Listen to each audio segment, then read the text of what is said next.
ایران اور امریکہ ایک دوسرے کے سامنے بندوقیں تانے کھڑے ہیں۔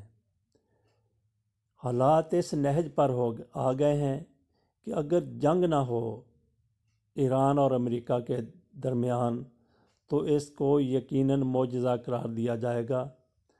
امریکہ نے اپنی رونت کی وجہ سے ایرانی جنرل سلیمانی کو عراق میں بم مار کر راکٹ مار کر ہلاک کر دیا۔ ایران کے لیے کوئی اور راستہ بچا ہی نہیں ہے جواب دینے کے سوا۔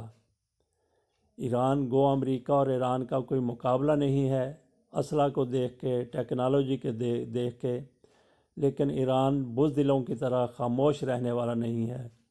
وہ یقیناً اس کا جو بھی اس سے ممکن ہو سکا جواب دے گا۔ 3 دن سوگ کا اعلان کیا گیا ہے، کل یہ 3 دن پورے ہو رہے ہیں۔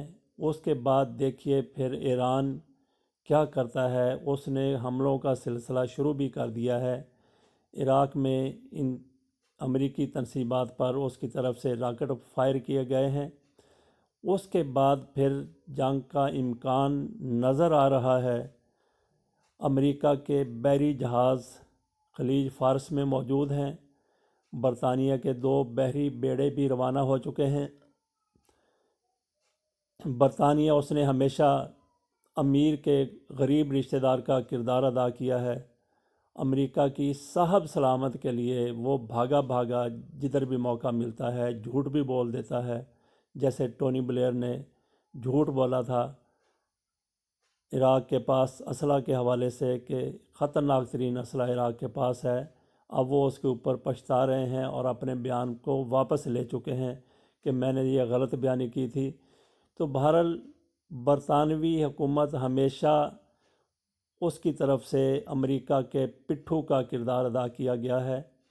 تو اس نے بھی اب 2 بحری بیڑے خلیج فارس میں بھجوا دیے ہیں۔ جواز تو اس کا یہ دیا ہے کہ ہم وہاں سے اپنے لوگوں کو نکالیں گے۔ لوگوں کو نکالنے کے لیے اس دور میں آپ بحری بیڑے بھیج رہے ہیں، آپ تو جہازوں کے ذریعے، ہوائی جہازوں کے ذریعے ان لوگوں کو آپ نکال سکتے ہیں۔ بحری جہازوں کا تو کوئی تصور ہی آج نہیں ہے کہ آپ لوگوں کے انخلاء کے لیے بحری جہاز استعمال کریں۔ بہرحال یہ جواز دیا ہے برطانیہ نے۔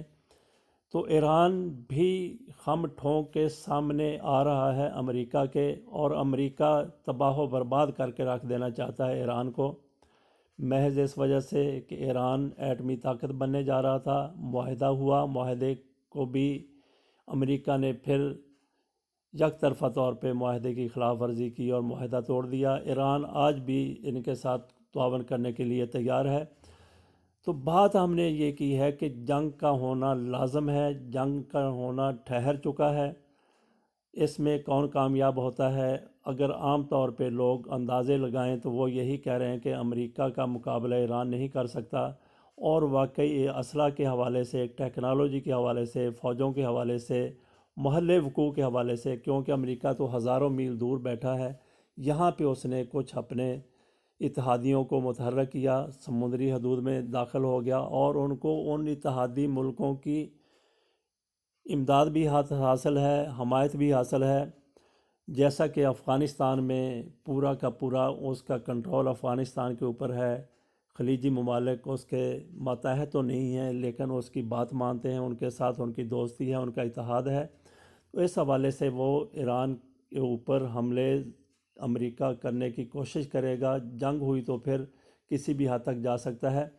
یہ بھی واضح رہے کہ یہ جنگ مسلمانوں اور امریکہ کی نہیں ہوگی۔ کچھ لوگوں کی نظر میں یہ ہے کہ یہ تیسری عالمی جنگ ہوگی۔ قطعاً یہ تیسری عالمی جنگ نہیں ہوگی۔ اس میں صرف 2 فریق ہوں گے، اور ایک ایران ہوگا اور دوسرا امریکہ ہوگا۔ نہ تو یہ مسلمانوں اور امریکہ کی جنگ ہے، نہ یہ عالمی جنگ ہوگی۔ باقی سارے ملک، اسلامی ممالک سمیت، پاکستان سمیت، سعودی عرب، سارے تماشا دیکھیں گے۔ ترکی کچھ نہ کچھ جرأت مندانہ کردار ادا کرے گا، لیکن وہ بھی زبانی جمع خرچ ہوگا اس کی طرف سے۔ ملائیشیا کی طرف سے بھی، ہر مسلمان ملک کی طرف سے کچھ تو امریکہ کے ساتھ کھڑے ہیں، اور جو امریکہ کے ساتھ نہیں کھڑے وہ غیر جانبدار ہو جائیں گے۔ تو جنگ ہوگی ایران اور امریکہ کے درمیان۔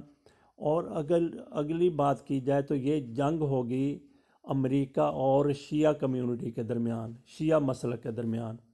دنیا میں یہاں کہیں بھی شیعہ ہیں وہ پل پڑیں گے امریکہ کے اوپر، امریکہ کے مفادات کے اوپر پوری دنیا میں حملے ہوتے ہوئے نظر آئیں گے۔ امریکہ جس طریقے سے چاہتا تھا کہ کسی ملک کو تاراج کر دے، افغانستان کو اس نے تباہ و برباد کرنے کی کوشش کی، لیکن افغانی ڈٹ گئے اور آج تک افغانی ڈٹے ہوئے ہیں۔ امریکہ کو پسپائی اختیار کرنا پڑی ہے۔